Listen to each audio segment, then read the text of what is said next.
दिए बिना ड्राइवर घूमते हुए एक नजर बुढ़िया की ओर देखता है और एक बार फिर से अपना पांव एक्सीलेटर के ऊपर रख देता है। सामने सड़क पर एक दोराहा नजर आ रहा था, जहां से सड़क लेफ्ट और राइट 2 डायरेक्शन में डिवाइड हो रही थी। ड्राइवर बस को बाईं ओर मोड़ लेता है। अरे कैसे ड्राइवर हो तुम? किधर मोड़ लिया बस को? ये रास्ता जंगल की तरफ जा रहा है। नए नए भर्ती हुए हो क्या? रास्ता ठीक से नहीं मालूम? अरे आप आराम से बैठिए ना, बार बार क्यों टोका टोकी कर रही हैं? मुझे पता है कि अपना काम कैसे करना है। इस रास्ते पर ट्रैफिक कम होता है, कोहरे में इधर से जाना सेफ रहेगा और ये शॉर्टकट भी है। आप चिंता मत करो, थोड़ी देर बाद ये आगे जाकर उसी रास्ते पर मिल जाएगा। बूढ़ी को ड्राइवर के हाव भाव काफी बदले हुए नजर आ रहे थे। कुछ देर बाद तेज गति से दौड़ती बस को ड्राइवर अचानक ब्रेक लगाकर रोक लेता है। क्या हुआ? ऐसे अचानक से बस क्यों रोक दी? अब तो फ्रेगनेंट हिल से पहले बस का कोई स्टॉपेज भी नहीं है। वैसे भी ये जंगली इलाका है, यहाँ पर बस रोकने का मतलब क्या है? वो सब मैं जानता हूँ, लेकिन देखो सामने कुछ लोग खड़े हुए हैं और लगातार हाथ से बस को रोकने का इशारा कर रहे हैं। अरे तो ऐसे ही कोई बीच सड़क पर खड़े होकर बस को रोकने के लिए कहेगा तो आप गाड़ी रोक देंगे क्या? इतनी रात को ऐसे ही बस रोक देना मुझे तो कुछ ठीक नहीं लग रहा। आप दरवाजा मत खोलिए। ड्राइवर साहब सही कह रहे हैं, सामने 3 लोग खड़े हुए नजर आ रहे हैं, उन्हें मदद की जरूरत हो सकती है। ये इस रूट की आखिरी बस है, अगर हम उन्हें अंदर नहीं आने देंगे तो शायद पूरी रात जंगल में ही बितानी पड़े। ड्राइवर की बात सुनकर बाकी की सवारियां कुछ नहीं कह पाती और ड्राइवर बस के दरवाजे खोल देता है। बस का दरवाजा खोलने के बाद 3 लोग बेहद धीमी रफ्तार से चलते हुए बस में चढ़ जाते हैं। ये 3 लोग जब बस के अंदर आते हैं तो बस के अंदर बैठी सवारियां उन्हें देखकर बुरी तरह चौंक जाती है। बस में चढ़ने वाले 3 लोगों में से 2 ने बीच वाले आदमी को इस तरह से पकड़ा था जैसे वो शराब पिए हो या खुद से चलने के लायक ना हो। वो सहारा देकर घसीटते हुए किसी तरह उसे बस की सबसे पिछली सीट तक ले जाते हैं और वहीं जाकर बैठ जाते हैं। उन तीनों में एक बात जो सबसे ज्यादा अजीब थी वो ये कि इस समय 1995 चल रहा था, लेकिन उन तीनों की वेशभूषा ऐसी थी जैसे वो 18वीं शताब्दी में आए हो।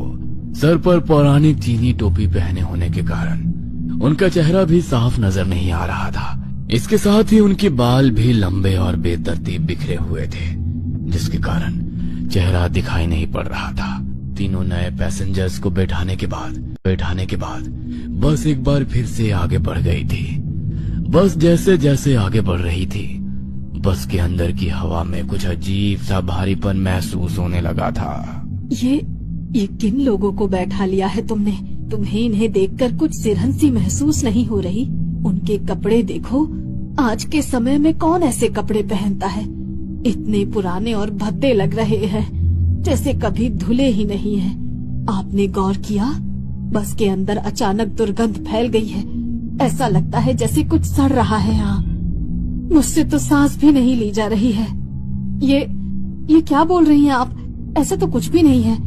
इधर पीछे गांव में एक थिएटर है, ये लोग उधर नाटक कंपनी से ही आए होंगे। आप उन पर ध्यान मत दीजिए।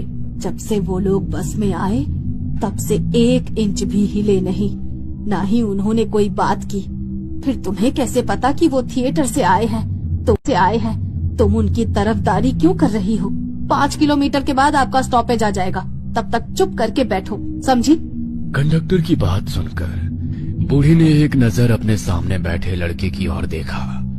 वो भी इस समय बूढ़ी को ही देख रहा था।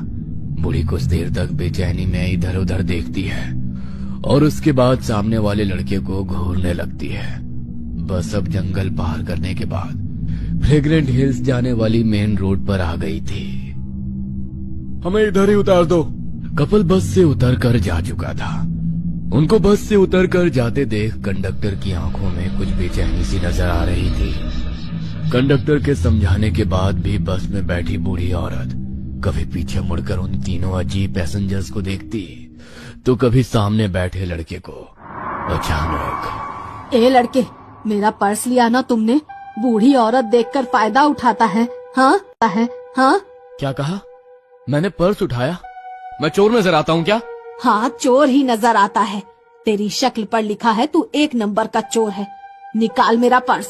बूढ़ी के इस तरह आंखें दिखाकर चोरी का इल्जाम लगा देने से वह लड़का भी बुरी तरह बौखला गया था। आपकी उम्र का लिहाज कर रहा हूँ वरना। अरे क्या बेहूदगी है ये, मैं तो जानता भी नहीं आपके पास पर्स था भी या नहीं। बूढ़ी की आवाज लगातार बढ़ती जा रही थी और उसी के साथ अब लड़का भी गुस्से में आ गया था। तू उतर नीचे, तुझे मैं तेरी औकात दिखाती हूँ। अभी पुलिस को तेरी शिकायत करूंगी। सीनियर सिटीजन्स की ताकत अभी पता नहीं है तुझे, समझा? बूढ़ी और वो लड़का अब ड्राइवर के पास खड़े होकर बस रोकने के लिए चिल्लाना शुरू कर देते हैं। उनका चीखना चिल्लाना देख ड्राइवर गुस्से में बस रोककर उन्हें जाने देता है।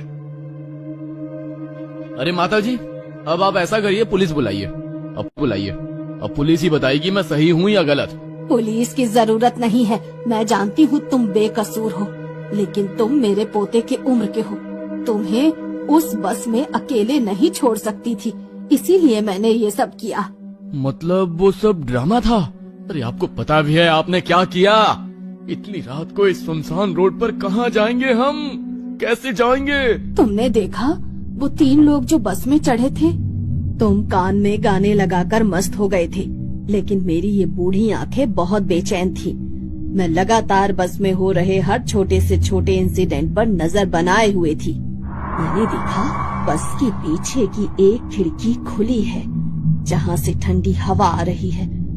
उस हवा से उन आदमियों के कपड़े उड़े। तब मैंने देखा उनके पाँव ही नहीं थे। बीच वाले आदमी के चेहरे पर बिखरे बाल हवा में उड़े तो मैंने देखा बीच वाले आदमी का चेहरा, नाक, मुंह कुछ नहीं था। हमारे गांव में ऐसे लोगों को प्रेत कहा जाता है। मैं कंडक्टर को उनके बारे में बताना चाहती थी। मैंने पर्स से छोटा आईना निकाला। उस आईने में कंडक्टर साफ दिखाई देना चाहिए, लेकिन मेरे कोशिश करने के बाद भी मैंने देखा कंडक्टर का चेहरा आईने में दिखाई ही नहीं पड़ रहा है। हम दोनों लकी हैं जो उन्होंने हमारे झूठे झगड़े पर भरोसा किया और हमें यहाँ उतार दिया। आपका बहुत बहुत धन्यवाद। अगर आपकी बातें सच है तब तो ड्राइवर की जान को भी खतरा है। पता नहीं उसके साथ क्या होगा। चलो हम थाने में जाकर रिपोर्ट लिखा देते हैं। बूढ़ी और लड़का थाने जाते हैं और सारी बातें बता देते हैं, लेकिन इंस्पेक्टर को उनकी बेसिर पैर की बातों पर यकीन नहीं होता और वो उन्हें वहां से बाहर निकाल देता है। 2 दिन बाद पुलिस को बस तो मिल गई थी, लेकिन ये घटना पुलिस के लिए एक अबूझ पहेली बन चुकी थी। डीजल की बजाय खून से चलकर वो बस बिना किसी कैमरे की नजर में आए 100 किलोमीटर दूर कैसे पहुंची? इस सवाल का जवाब किसी के पास नहीं था। वो 3 आदमी कौन थे उनकी कभी शिनाख्त नहीं हो सकी। इस घटना के बाद पूरे चीन में डर की लहर दौड़ गई थी। कहते हैं उस घटना के बाद भी कई बार रात के अंधेरे में रूट नंबर 375 की बस लोगों को नजर आ जाती है। Like, comment, and subscribe.